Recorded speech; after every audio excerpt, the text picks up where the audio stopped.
kali ini saya ditemani oleh dua teman-teman sipir saya yang ganteng dan cantik. Ada Tia dan Ricky di sini. Oke, di sini saya tidak akan perkenalkan langsung teman-teman berdua. Alangkah baiknya mereka yang perkenalkan terlebih dahulu nama-namanya supaya teman-teman bisa lebih akrab dengan mereka. Oke, kita mulai mungkin dari yang cewek dulu. Ya, assalamualaikum teman-teman. Perkenalkan, nama saya Tia Amalia, usia 20 tahun, penempatan rutan kelas 2B Buntok. Perkenalkan, nama saya Ricky Maulana, penempatan di rutan Buntok, usia saya 20 tahun juga. Oke, saya langsung saja ke wawancara. Sebenarnya ini bukan wawancara, sekedar ngobrol santai dengan teman-teman berdua ini. Yang jelas saya ingin menanyakan beberapa pertanyaan kepada teman-teman berdua. Oke, sebelum teman-teman saya beranjak ke permasalahan sipil, mungkin kalau sudah saat ini teman-teman sudah menjadi sipil. Tapi Ya. kalau boleh tahu nih, saya boleh tahu nggak apa sih cita-citanya sebelum menjadi sipil ini, atau waktu sekolah atau waktu kecil dulu cita-citanya apa? Mungkin dimulai dari yang laki-laki dulu.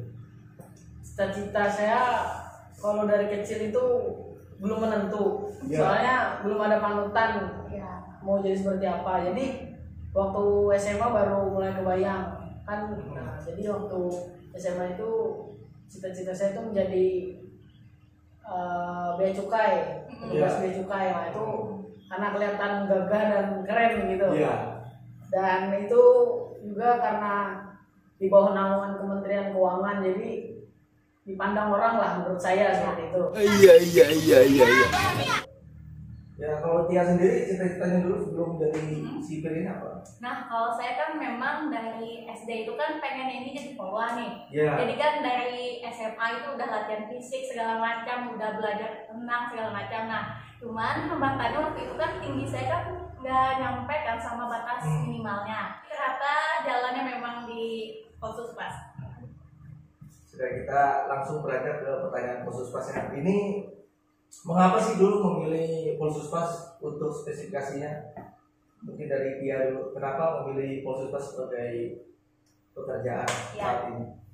Kan kami ini daftar Polsuspas itu tahun 2018 kan. Nah, Ya. setahun sebelum kami itu kan pendaftaran Polsuspas ini banyak kan, Ya. sekitar 300-an kalau di Kalteng. Nah, jadi waktu itu kan kayak mulai booming banget pendaftaran Polsuspas. Jadi pas tahun 2018 itu tuh kayak nunggu kapan nih lagi pendaftaran Polsuspas, kapan nih. Jadi di berita itu kan banyak, di sosial media juga banyak. Nah, pas saya lihat di Instagram kan, wah kayaknya nih bisa nih daftar nih. Jadi setelah itu saya coba daftar Polsuspas. Apalagi kan Polsuspas ini kan ada jaminan hari tuanya, Yeah. juga perkembangan karir segala macamnya kan jelas dan panjang segala macam. Itu Tia waktu daftar lulus SMA atau sempat kuliah dulu atau gimana? Waktu itu saya sempat kuliah kebidanan. Dan kebidanan ini kan agak jauh kan Ya. dengan Polsuspas. Jadi waktu itu tuh kebidanan sempat 1 semester. Ada pendaftaran, saya coba dan alhamdulillah lolos. Mungkin dari Ricky gimana ceritanya? Kenapa memilih Polsuspas dibandingkan polisi, tentara, atau ya yang lain lah? Mungkin bisa dikatakan nasib lah ya. Ya. Soalnya nggak pernah kepikiran mau jadi sipir sebelumnya. Sangat. Terus kenapa nggak mau jadi polisi sama tentara? Memang waktu itu hambatannya ada di mata, karena mata saya minus. Jadi Iya. untuk persyaratan sendiri di Kemenkumham dengan mata minus masih bisa diperbolehkan, otomatis bisa lah itu untuk ikut bersaing. Tapi untuk teman-teman sekalian juga memang mata minus masih bisa, cuman ya tetap harus melewati tes-tes juga. Enggak yang misalnya minus gak bisa baca ini terus diluluskan, enggak. Artinya Mas Riki walaupun minus tapi masih bisa melewati tes-tes tersebut. Kita lanjut ke pertanyaan selanjutnya, mungkin dari yang laki-laki lagi nih. Tahu informasi Polsuspas ini dari siapa? Maksudnya mau daftar ini dari siapa sih? Atau lihat di internet atau apa? Atau usulan teman atau gimana? Awal mulanya saya tahu dari tetangga saya, karena waktu itu posisi saya sedang nggak kuliah, cuman kerja paruh waktu waktu itu saya sedang jualan burger di pinggir jalan. Jadi karena memang mencari lowongan pekerjaan, tetangga saya ngasih tahu ada penerimaan nih katanya. Terus saya cari info, ternyata itu penerimaan di Kemenkumham tentang sipir. Jadi saya cari tahu, ternyata ada kakak kelas saya yang sudah jadi sipir. Nah, otomatis saya menanyakan ke mereka, disitulah saya dapat info mengenai pendaftaran sipil ini. Oke, kalau Tia gimana? Pertama kali itu dapatnya di sosial media, di Instagram. Nah, waktu itu kan di Instagram itu kan banyak segala dari Kemenkumham, segala macam itu kan, pokoknya banyak teman-teman saya itu nge-repost IG itu tuh di snapgram mereka. Nah, pas saya lihat, saya coba buka persyaratan segala macam, oh ini kayaknya nih bisa nih daftar nih, jadi ya mencoba daftar dan alhamdulillah lulus. Oke, kita lanjut ke pertanyaan selanjutnya. Ini kan banyak kekurangan kayak Ricky matanya, kayak Tia mungkin tinggi badannya. Apakah saat mendaftar dulu optimis atau pesimis nih? Saya akan lulus atau nggak bakalan lulus juga, tapi saya coba daftar atau gimana? Optimis atau pesimis waktu daftar? Mungkin Tia bisa jawab duluan. Kalau tinggi badan itu saya agak pesimis sih, soalnya kan saya lihat ini tinggi-tinggi semua badannya, sedangkan saya kan dulu aja kan mau daftar keluar aja kan nyampe kan. Iya. Itu tuh agak pesimis, jadi kan dalam hati itu doa terus sampai kayak baca dikir segala macam sebelum tes itu, dan alhamdulillah ya ternyata pas itu sampai tingginya. Mungkin kalau Ricky gimana menghadapi peran atau perasaan diri optimis sama pesimis nih? Optimis atau pesimis dalam menunjang kegiatan tes nanti? Kalau dari pertama daftar optimis, sombong amat, karena melihat persyaratannya masih bisa terpenuhi, dan saya juga melakukan latihan-latihan fisik. Seperti apa kira-kira latihan fisiknya? Lari, pull up, sit up, shuttle run, seperti yang akan diteskan pada saat SKB. Lalu waktu untuk tes tertulis saya sudah punya persiapan sebelumnya, karena saya kemarin gagal di STAN. Jadi saya punya bayangan untuk tes di Kemenkumham, karena waktu itu standar tesnya sama pakai SKD, standar kompetensi seleksi kompetensi dasar. Nah, terus untuk selanjutnya setelah saya mendaftar, pertama kali saya datang ke Kanwil, itu melihat banyak sekali orang yang daftar, dari 8.000 orang. Di situ yang cuma keterimanya 25. Ya, 25. Jadi melihat saingan yang sudah berpengalaman dan umurnya jauh beda, karena waktu itu saya posisinya lulus SMA, baru lulus SMA, sedangkan saya waktu itu ada bertemu dengan orang yang tes juga, saya tanya sudah kuliah dan umurnya sudah sekitar 26 tahun. Jadi otomatis saya di situ sudah pesimis, wah bisa nggak nih saya ikut bersaing seperti itu. Oke, kita lanjut pertanyaan berikutnya. Justru kalau kita ingin sesuatu pasti ada sesuatu yang memotivasi kita. Iya. Apa dan siapa saja sih yang memotivasi teman-teman sekalian untuk lulus tes ini? Entah orang tua kah atau siapa, atau ada teman yang sudah lulus atau gimana? Mungkin Ricky bisa jawab duluan. Kalau dari saya sih yang paling pasti itu orang tua. Kenapa? Karena anak mana sih yang gak mau membanggakan orang tuanya gitu. Iya. Jadi disitulah saya bersikeras, kan posisinya lagi sedang gak kuliah dan kerja paruh waktu, masa saya mau terus-terusan seperti ini. Dari situ saya tekun belajar, jadi sambil saya berjualan, saya sambil belajar dengan teman-teman yang ingin masuk sekolah kedinasan juga. Lalu kami itu punya grup di komplek, itu rata-rata seangkatan. Jadi teman-teman saya yang menjadi motivasi saya juga, kenapa? Karena ada satu teman saya yang sudah lolos angkatan militer, jadi melihat dari situ teman saya bisa, kenapa saya tidak gitu. Nah seperti itu. Oke, kalau Tia motivasinya apa nih waktu daftar sipil? Sama halnya kayak Ricky sih, yang pertama kan pasti orang tua, pasti kan tujuan awalnya itu kan membanggakan orang tua sama membuat orang tua bahagia lah. Dan yang kedua, karena saya pernah mengalami kegagalan sebelumnya kan, nah itu tuh kayak makin membuat saya termotivasi buat nih aku harus bisa nih aku harus bisa segala macam. Apalagi kan melihat teman-teman ada yang udah lulus IPDN, ada yang lulus komisi segala macam, makin termotivasi buat bisa lolos juga. Oke, kita lanjut ke pertanyaan berikutnya. Mungkin sebelum tes pasti ada persiapan dong yang jelas untuk menghadapi tes. Seperti mungkin ada yang sudah disampaikan, tapi saya minta mungkin lebih spesifik supaya teman-teman semua bisa meniru lah teman-teman sekalian. Apa sih persiapannya sebelum memulai tes dari awal sampai akhir? Mungkin dia bisa jawab duluan. Kalau urutan tes CPNS Kemenkumham penjaga tahanan ini yang pertama kan tes SKD.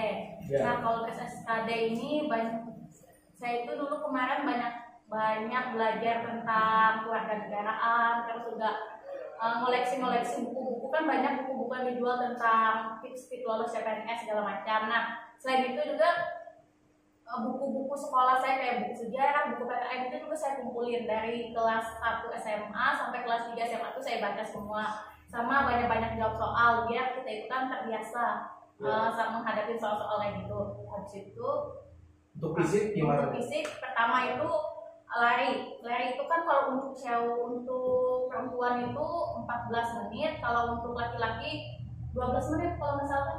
Nah 12 menit, jadi itu banyak-banyak latihan, karena kunci lari itu banyak-banyak latihan kan ujung-ujungnya tuh pasti terbiasa. Awal-awalnya juga saya itu lelah, kayak aduh ini nggak sanggup, tapi lama-lamaan pasti bisa.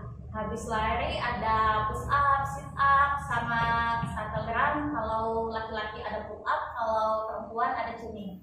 Intinya banyak-banyakin latihan dan pelajari yang mana gerakan yang salah, yang mana gerakan yang benar, supaya pas tes nanti lancar tes fisiknya. Oke, itu mungkin dari dia, mungkin dari Ricky, bagaimana persiapannya? Apakah punya jimat atau semacamnya untuk lulus tes? Ada jimat Ya. saya itu doa kepada Yang Maha Kuasa. Ya. Persiapan saya itu kurang lebih sama kayak dia untuk yang masalah tes SKD, karena kita kan sudah tahu sendiri standar untuk CPNS itu pakai SKD, jadi banyak sekali buku yang sudah dijual orang dan soal-soal yang ada di internet. Tapi kalau cuma dari situ nggak cukup, yang paling penting itu adalah dari kitanya mau berusaha untuk membuat porsi belajar kita masing-masing. Kenapa? Karena setiap orang tuh beda porsi belajar masing-masing. Kalau saya dulu belajarnya tuh nggak yang langsung habis babat gitu, nggak. Saya ngerjakan 5 soal dalam sehari, tapi saya benar-benar paham. Jadi butuh waktu jangka panjang untuk belajarnya. Saya mempersiapkannya itu setahun. Jadi nggak, kalau menurut saya sih mustahil kalau kita langsung bisa babat habis paham semuanya. Pasti semuanya butuh proses. Dan untuk yang fisiknya sendiri, saya memang hobi olahraga. Ya. Jadi mulai dari SMP saya sudah ikut tim futsal sampai saya SMA. Jadi otomatis latihan fisik itu sudah makanan sehari-hari bagi saya. Dan juga teman-teman saya kan di lingkungan asrama tentara, otomatis banyak yang mau jadi polisi juga, banyak yang mau jadi tentara. Disitulah saya belajar gimana teknik yang benar, gimana cara mengatur pernapasan saat lari, bagaimana teknik pull up biar bisa ngangkat dan mencapai nilai sempurna, seperti itu. Jadi untuk teman-teman sekalian, kalau mau latihan fisik itu nggak bisa yang 1 bulan jadi, itu nggak ada itu. Paling nggak setengah tahun itu kalian sudah bisa mendapatkan dasarnya. Jadi otomatis pelan-pelan aja. Pelan-pelan saja. Jangan langsung dipaksakan. Kenapa? Karena itu bisa merusak otot kalian. Lebih baik perlahan namun pasti daripada cepat-cepat namun gagal. Kuncinya jangan nyerah aja, yang itu kan latihan itu yang berkesinambungan. Jadi pasti lama-kelamaan itu bakalan terbiasa aja. Oke, di sini teman-teman sudah menjadi Polsus dan sipir. Oke, saya mau tanya, ini kan sudah setahun lebih lah dari sipir dan Polsus. Untuk kesan pertama waktu bekerja itu gimana nih? Apa terkejut atau gimana, atau malu atau apa? Mungkin Ricky bisa jawab duluan. Kesan pertama yang saya rasakan bangga. Kenapa? Karena bisa lolos di Kemenkumham sendiri itu suatu peluang yang kecil gitu di zaman sekarang, melihat saingan yang begitu besar. Jadi sangat bangga dan bersyukur Yang pastinya kenapa? Karena nggak mungkin tanpa bantuan yang Maha Kuasa kita bisa menjalankan rencana dan usaha dengan mudah begitu. Untuk di rutan Guntungan sendiri, saya sangat senang dan bisa dibilang untuk senior gimana nih waktu menyambut kedatangan, apakah kejam atau friendly atau bersahabat atau gimana? Nah, untungnya di sini seniornya ramah-ramah, jadi mudah diajak bercanda, jadi nggak ada tekanan batin lah buat kami yang jadi junior di sini. Mungkin banyak juga ilmu-ilmu yang diberikan senior kepada teman-teman sekalian. Iya. Mungkin untuk dia kesan pertama gimana waktu kerja? Kalau kesan pertama sama ekspektasi sebelum di sini lumayan beda ya. Dulu kan ekspektasinya wah ini di penjara nih ngejaga napi ini kan jahat kan, pasti kayak kasus narkoba, pembunuhan segala macam, masih kayak mikirnya waduh ini penjahat, mereka bisa ngamuk gak sih gitu, nah mereka bisa bikin ulah gak sih, bisa nyakitin kita gak sih gitu kan. Di film-film kan banyak kan jelek kan tentang penjara, tapi percayalah teman-teman, sesungguhnya di penjara itu tidak sepenuhnya sama seperti apa yang kita lihat di televisi. Jadi di penjara ini napi-napinya itu juga kebanyakan friendly aja sama kita semua, dan mereka juga kalau misalnya kita bina juga mereka menurut aja sama kita, kayak mereka itu mudah aja kita ajak untuk dibina apapun itu, mereka mudah aja, nggak yang sengeri yang kita bayangkan. Kita lanjut, mungkin setiap pekerjaan pasti ada pasang surut, kesulitan, semacamnya. Mungkin saya mau tanya, di sini kan tahun pertama otomatis adaptasi pasti jelas dilakukan. Apa sih kesulitan beradaptasinya? Karena mungkin kan teman-teman di beda kota, ini tugasnya kan di luar kota, mungkin adaptasinya dengan lingkungan, atau apa sih kesulitannya waktu beradaptasi dengan pekerjaan maupun lingkungan hutan, sedangkan berbeda dengan lingkungan teman-teman yang dulunya. Mungkin dia bisa jawab juga. Kalau kesulitan pertama itu mungkin karena kita ini kan posisinya kan ini menjaga para napi segala macam kan, otomatis kita juga sifat-sifat kita juga yang dulunya kita kayak loyo, yang dulunya kita agak alay malas-malasan itu kan setidaknya tuh kita kurangi dan jangan sampai ditambahkan lah gitu. Setidaknya di sini kita harus bisa berubah jadi tegas, kita harus bisa bijaksana dan disiplin gitu. Jadi adaptasinya gimana untuk lingkungan baru? Untuk saya sendiri sangat sulit sih sebenarnya. Kenapa? Karena di sini menerapkan yang sistem disiplin yang kuat, jadi otomatis kan datang harus tepat waktu, kurangan tepat waktu, dan kerja sesuai dengan porsinya. Jadi bagi saya yang baru lulus SMA yang belum punya pengalaman mungkin agak sulit, dan untuk sisanya mungkin intimidasi dari dalam lah gitu, yang namanya junior tuh pasti, apalagi baru kan di sini dengan tahanan-tahanan yang lama itu pasti ada intimidasi supaya kita tuh nggak berani nembur mereka gitu. Itu aja, tapi alhamdulillah sampai sekarang bisa mengatasinya. Ya, jadi mungkin peran diri sendiri dan peran para senior yang memberikan masukan mungkin lebih membuat teman-teman bisa beradaptasi ke depan. Mungkin kita lanjut.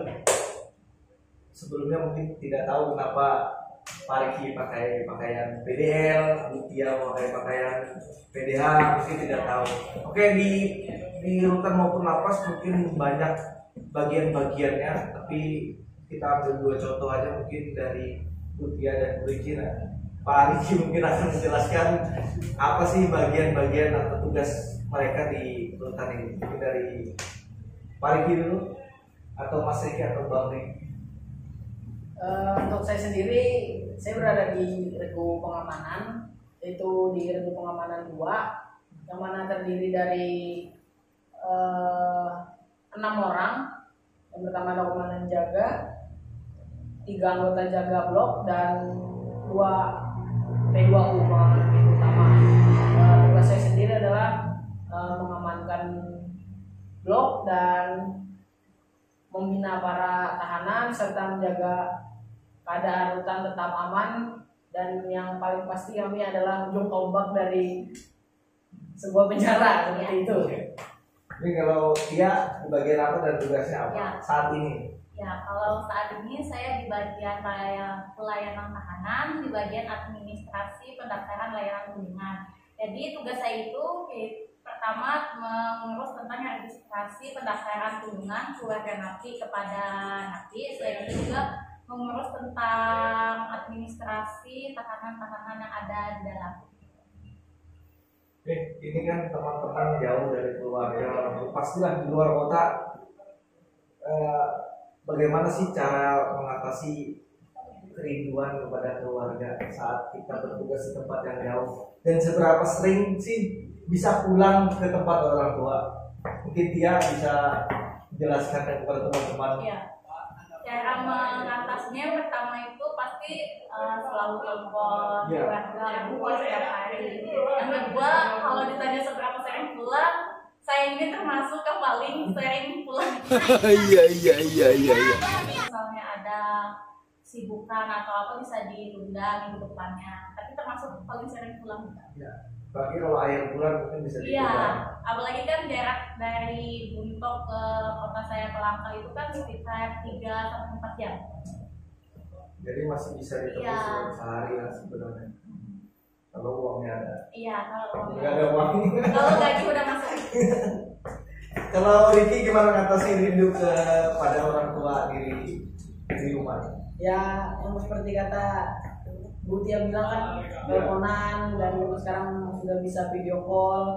Jadi untuk sehari-hari masih bisa lah kita berkomunikasi. Tapi untuk seberapa sering saya pulang, kalau Sebulan atau seminggu? rata-rata sih sebulan sekali, Iya. sebulan sekali. Tapi kalau memang ada keperluan kantor atau keperluan tugas dan ada keperluan dadak, mungkin bisa dalam 1 bulan bisa 2 atau 3 kali lah seperti itu. Untuk kota asal sama ya? Sama. Ini pertanyaan untuk diri pribadi sendiri. Apa harapan untuk teman-teman masing-masing untuk kedepannya, harapan untuk diri sendiri dari teman-teman kedepannya gimana? Mungkin Ricky bisa jawab dulu. Harapan Harapan untuk apa dulu nih? Untuk kantor, untuk diri sendiri? untuk diri sendiri. Untuk diri sendiri. Kalau untuk diri sendiri saya ingin mencapai cita-cita yang paling tinggi di Kemenkumham, menjadi Menteri Kementerian Hukum dan HAM. Ya, ya, kita doakan saja semoga bisa. Amin. Mungkin ada harapan lain yang bisa diberitahukan kepada teman-teman. Harapan saya semoga penjara kosong dan itu pasti membuat kriminal di Indonesia gak ada dan membuat Indonesia menjadi aman. Itu harapan saya. Mungkin harapan dia Pak ke depan untuk diri sendiri. Harapan saya pasti pertama bisa meningkat, mengembangkan karir lagi menjadi lebih baik lagi, dan yang kedua semoga bisa bekerja sesuai dengan SOP segala macam, dapat bekerja dengan baik, dan yang pasti dapat memberikan pelayanan yang baik untuk publik maupun bagi warga binaan masyarakat yang ada. Kita doakan saja semoga harapan teman-teman sekalian bisa terwujud. Amin. Oke, ini yang terakhir mungkin. Apakah ada yang disampaikan kepada para pejuang NIP yang masih tertahan karena COVID-19 ini tes SKP-nya? Jadi apa mungkin yang perlu disampaikan kepada teman-teman, kita saran atau masukan dari yang sudah lulus jadi konsultan siapa kira-kira yang bisa disampaikan ke teman-teman yang lagi berjuang? Mungkin dia bisa sampaikan duluan. Jadi bagi teman-temanku yang di luar sana yang sedang berjuang, percayalah usaha tidak pernah mengkhianati hasil. Jadi walaupun saat ini kita sedang dilanda kebingungan, kebimbangan, kapan nih tes SKB segala macam, teruslah tetap latihan, tetap belajar dan sebagainya, karena semakin banyak kita latihan, semakin banyak juga persiapan yang kita punya untuk menghadapi tes selanjutnya. Dari Riki pesannya. Untuk teman-teman sekalian yang daftar angkatan 2019, jangan bermalas-malasan. Kenapa? Kalian bermalas-malasan, 1000 saingan kalian sedang berusaha. Jadi jangan mau tertinggal, teruslah berjuang, berusaha. Dan yang paling penting itu adalah doa orang tua. Karena kalau doa orang tua itu sudah pasti dijabah oleh Yang Maha Kuasa. Jadi berbaktilah pada orang tua kalian dan mintalah kepada doa. mintalah doa kepada kedua orang tua kalian. Oke, mungkin cukup yang dari teman-teman sekalian. Semoga apa yang disampaikan atau apa inti dari wawancara ini bisa teman-teman tangkap dan bisa mengambil hikmah dari semua yang kami bicarakan di sini. Oke, di sini mungkin saya mau sedikit promosi juga ya teman-teman berduanya. Oh, Ricky apa Instagramnya nih? Instagram saya bisa dilihat RIGKY Maulana, Ricky Maulana. Kalau dia? Kalau Instagram saya @amalia.ky. Oke, nanti di follow aja Instagramnya. Kalau ada yang mau ditanya bisa langsung di DM keduanya. Oke, sekian telah menonton. Jangan lupa klik tombol subscribe yang ada di bawah kanan judul untuk mendukung channel ini. Terima kasih telah menonton. Wassalamualaikum warahmatullahi wabarakatuh.